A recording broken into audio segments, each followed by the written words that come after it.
Hello, I am Marcy Powers. I'm a light worker, and I am talking about self-love. And something happened. I said I was going to do a video every week, but something happened yesterday that was pretty profound for me, and I wanted to share it. And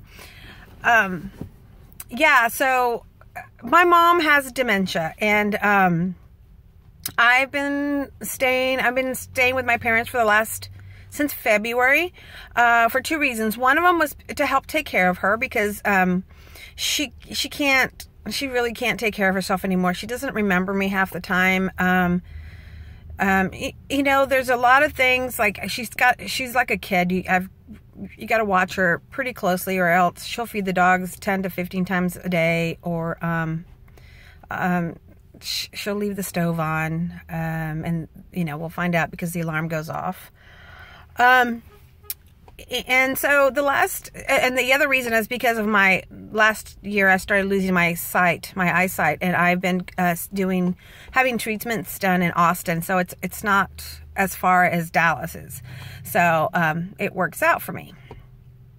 So, the last few months, it's gotten really rough with my mom because she forgets who I am, and she thinks that there's another person with me. So she'll tell my dad, she'll say the other lady, and then she'll talk about me, and then sometimes she'll be very hostile with me, and it had been really hurtful for a long time.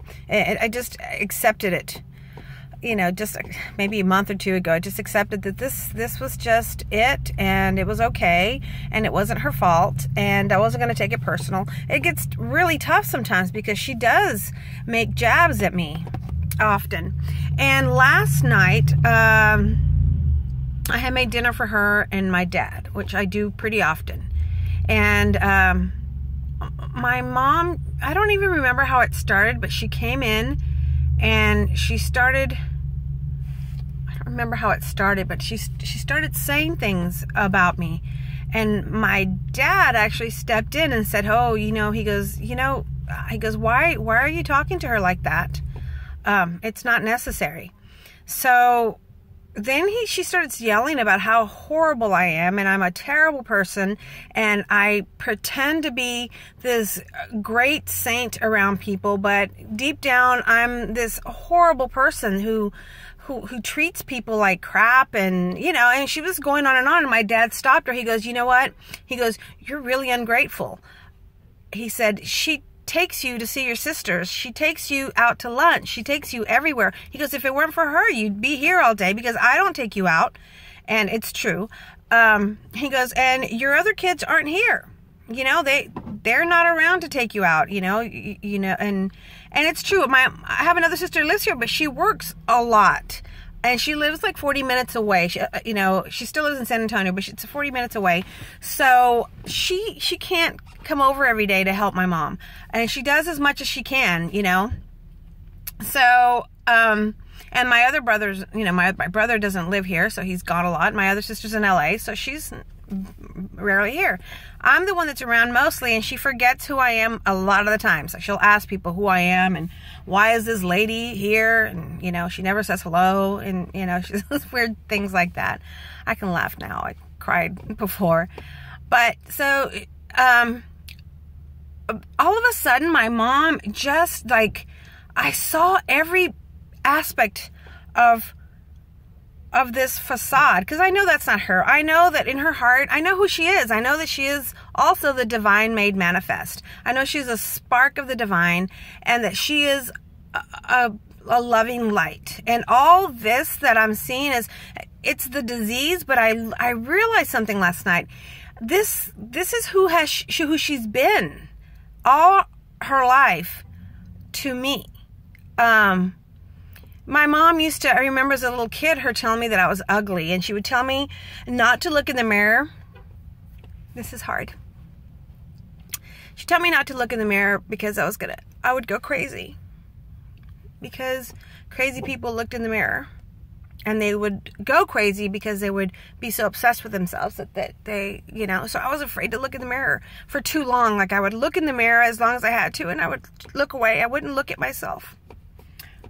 She would always, you know, I'd walk past her and she'd go, oh, can you suck your stomach in? Oh my goodness. I mean, from the time I remember this like at 7, her telling me that, and it would on through high school until I remember like training myself to walk with my stomach sucked in around her so she wouldn't say anything, but I didn't care the rest of the time, and I don't care now. Like sometimes, yeah, my stomach does stick out, and it does. I'm not gonna like work extra hard to suck my stomach in. It's just not comfortable for me. I just would rather be comfortable and happy than worry about how my stomach looks to other people, most of these people I don't even know, so I don't really care.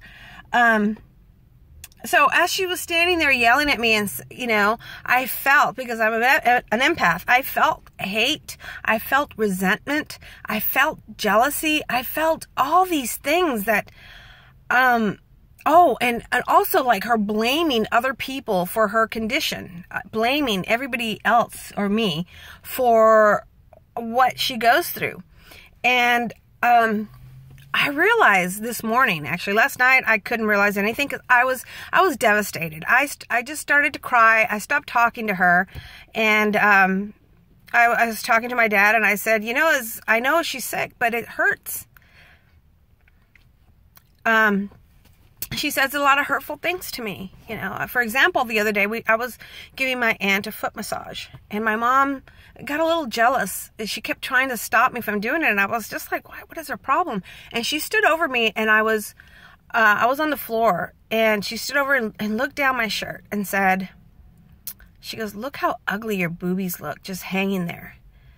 And I felt like it was like a sexual harassment. I couldn't believe that I was with my mom and my aunts, and I had to worry about someone looking down my shirt. Like, I didn't care. I don't care. People can look down my shirt all they want. I really don't care. I am a modest person, but if people are going to be weird like that, I mean, there's nothing I can do about it. They're going to look down my shirt. I don't care.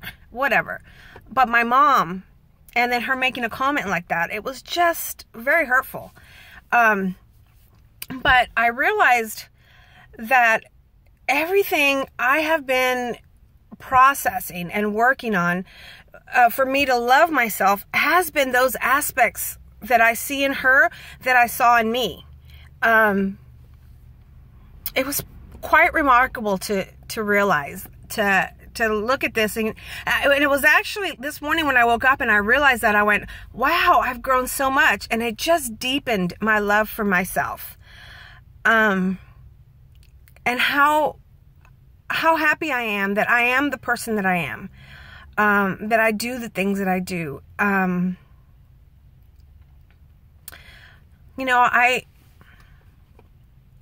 don't like to tell people about all the things that I do for others. You know, the homeless have a special place in my heart, and I take care of them a lot, as much as I can.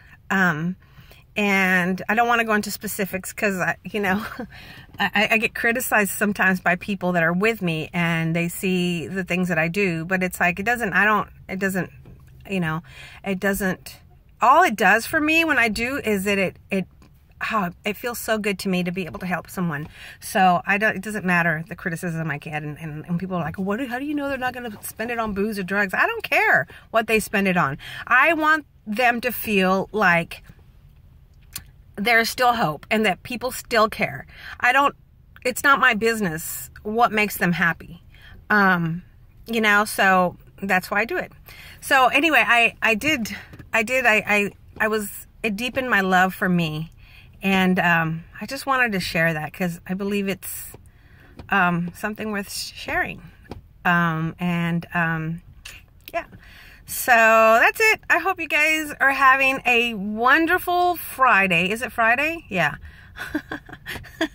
And, yeah, I hope you have a delicious weekend and, full of happiness and joy and love and exciting news. And, yeah. So, mwah. Good night.